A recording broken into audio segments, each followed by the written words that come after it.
Hi, I'm Nathan from Serious Geeks, and today's Tactica video is going to cover the Aggressor Squad from Codex Space Marines.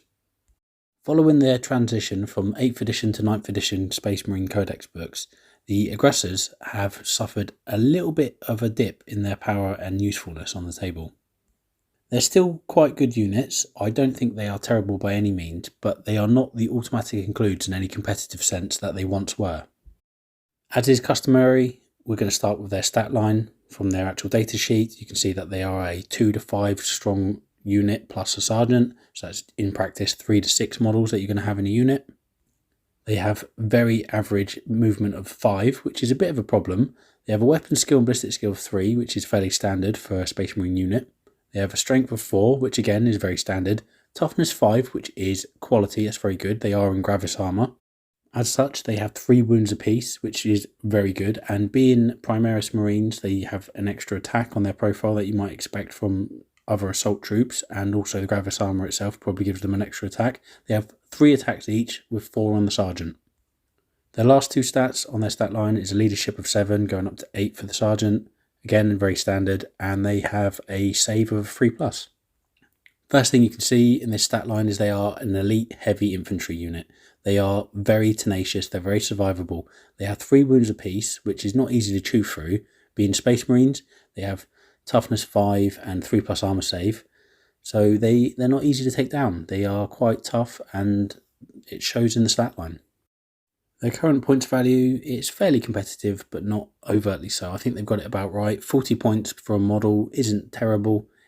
It's expensive, of course, it's an investment, but you're getting quite a lot of survivable model per point for that, so it's not terrible.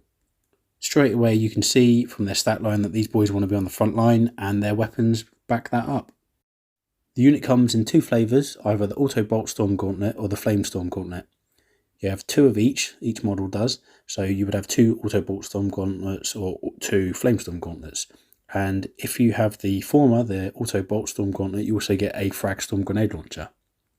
So starting with the former, the Auto Boltstorm Gauntlet comes with 18-inch range, Assault 3, Strength 4, 0 AP and Damage 1.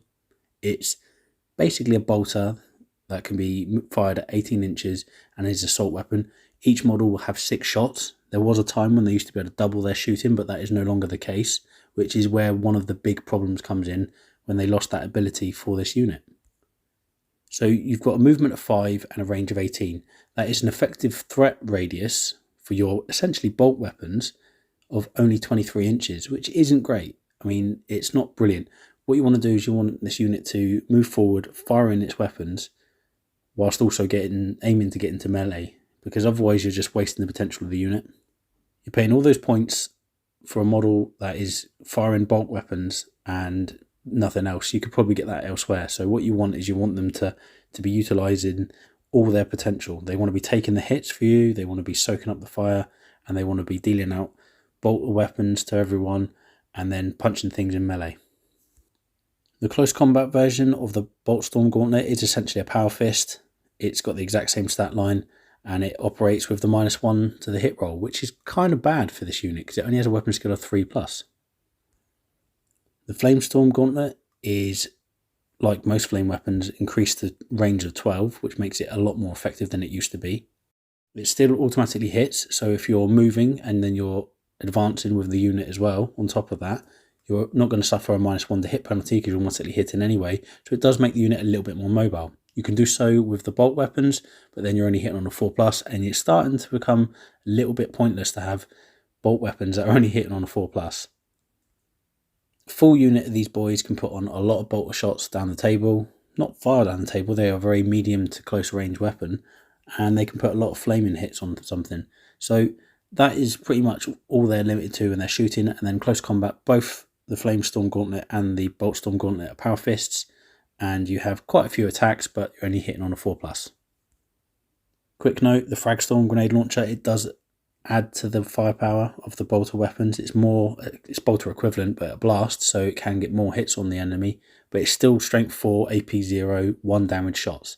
So again, 18-inch range is your threat radius. It's not game breaking, but it can help out and it can shred infantry. Where this unit probably falls down worse is against heavy armoured units and heavy infantry. So Space Marines, enemy Space Marines, Chaos Space Marines, when they get their 2 wounds, Death Guard, they're going to be a bit of a challenge for this unit to deal with because their stat line is very average. They're very survivable themselves, but they've got very average damage output because of their 3+ and 4+ weapon skill and ballistic skill and slow movement, and their reliance on strength 4 and power fist to do their damage. Doesn't mean they're pointless, doesn't mean they're rubbish, but it means that that is where they will struggle. They have no abilities left apart from this traditional Angels of Death and combat squads. You're not going to really use combat squads, so we'll just ignore that. I mean, I really don't think there's much value to using that at all. Angels of Death is nice because it gets you the extra shots if you had rapid fire, but in this case, gets you the extra attack in close combat with shock assault, which is, as we know, very useful, especially when you've got 3 attacks already. An extra power fist attack on top of that really does go some way to compensate for only having a weapon skill of 3+ that goes down to 4+. Keywords: Imperium, Adeptus Astartes, Chapter, so that's fairly standard. And then the keywords for the datasheet: Infantry, Corps, Primaris, Mark 10 Gravis, and Aggressor Squad. Corps is probably the most obvious there. Of course, there's some others that are relevant, but the Corps keyword means they can be buffed by most units. So let's talk about that. We usually have captains and lieutenants. That is fairly obvious by now what they do. They allow you to reroll 1s to hit, or in the case of the lieutenant, reroll 1s to wound. That can be useful, but bear in mind you are only a strength 4 model when it comes to your shooting, although in close combat it's nice to have that boost and bonus anyway. If a captain's buffed up to be a chapter master, this unit can really benefit from the rerolls because it's only going to be hitting in close combat on a 4+. But again, I don't see that happening as often because the chapter master would probably want to lead some other units with it. But yeah, aggressors can really enjoy the chapter master upgrade with a captain who's running alongside them.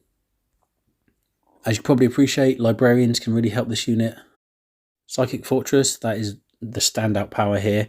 It enables the unit to have a 5+ invulnerable save, which compensates for the fact they only have a 3+ save, which is a little bit vulnerable to -3 weapons. So yeah, having the invulnerable save is really nice because it means that you're essentially making them much more survivable, and they're almost like Terminators at that point, but with a toughness of 5. Veil of Time is another Psychic Librarius power that is quite good because it gives them the ability to reroll advanced and charge rolls. And since this unit can advance and fire, that is quite useful for compensating for their slow movement of only a 5+.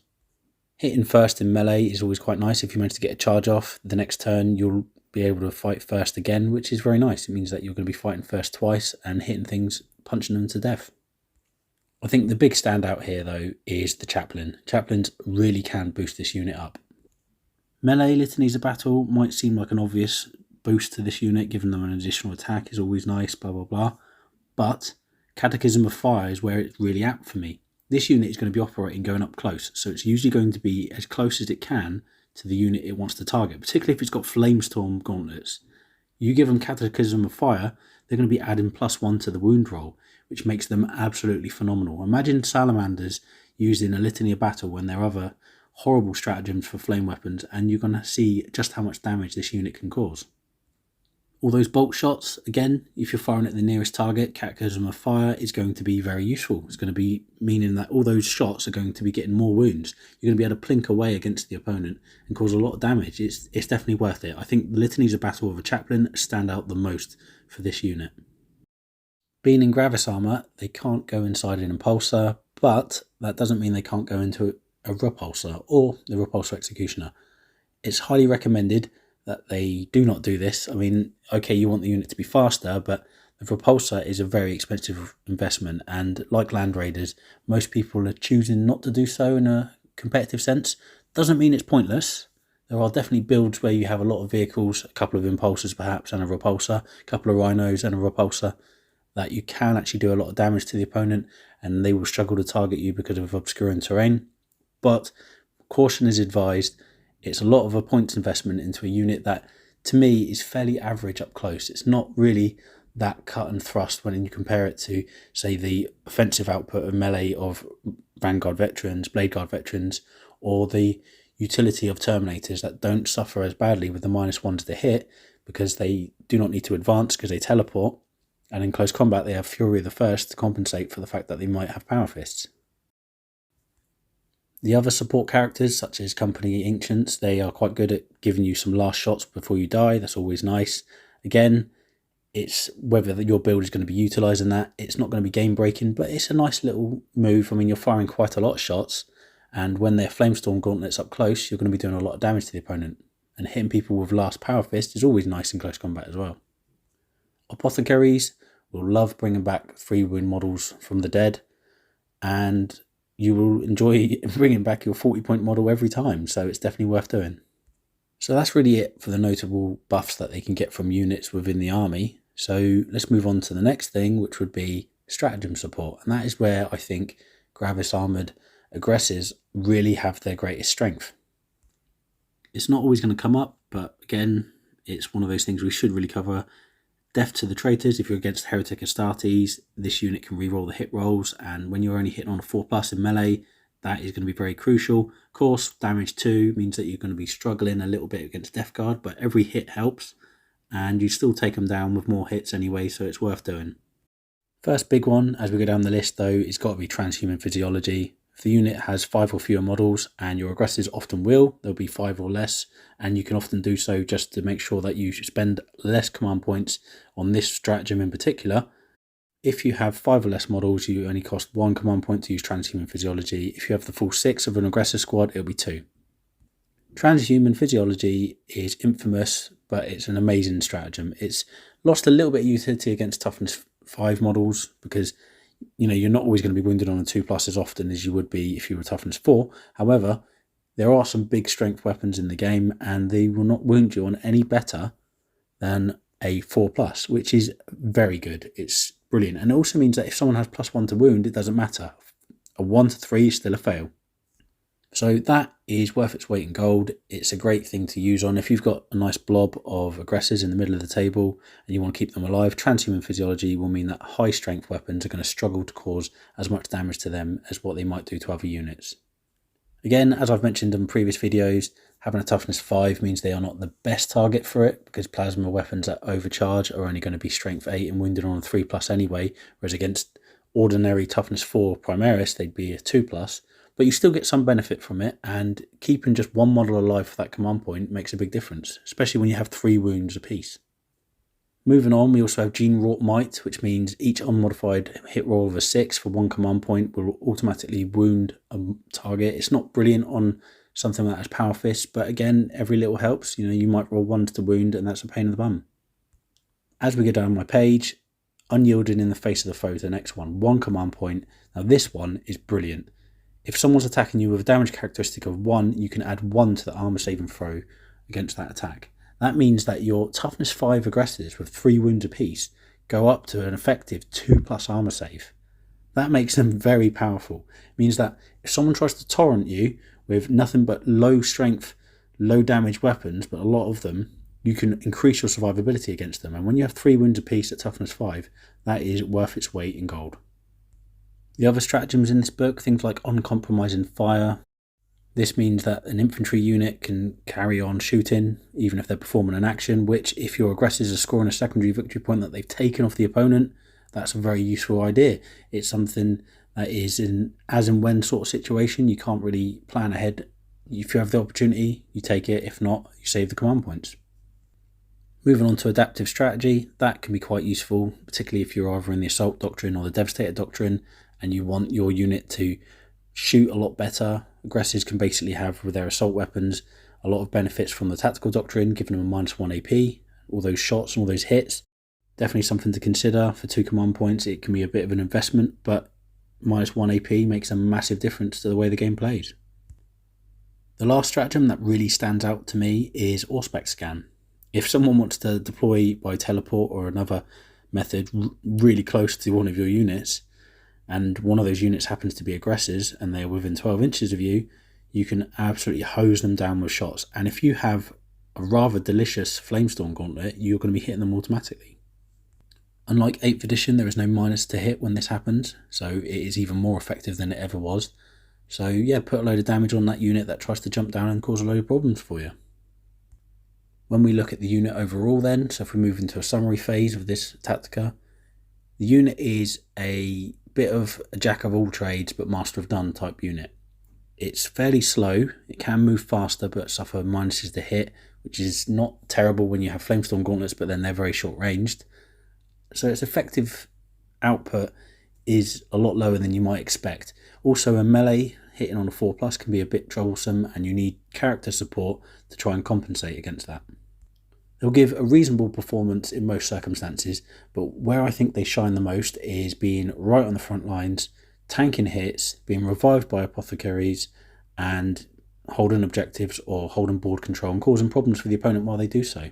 Trading blows. They might not be as offensive as, say, the Nightbringer is, but on the other hand, they're quite defensive and they're a lot less in points. So, you've got to look at the game a lot more broadly than just saying, oh, for its points, this unit can't kill as much as, say, a Terminator squad dropping in that charges at the same time. It doesn't matter. It's not what they're there for. And the comparison isn't really fair as well, because they operate very differently. Terminators will drop in, they'll teleport in. Centurions will sit there blazing away with firepower, or they'll get up close, and they're very extreme in their damage output.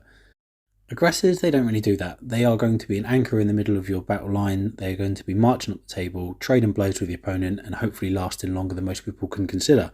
Apothecaries keeping them alive, taking objectives, holding objectives, popping stratagems to help keeping them alive for longer. Yeah, they are a real problem for the opponent to deal with in that regard.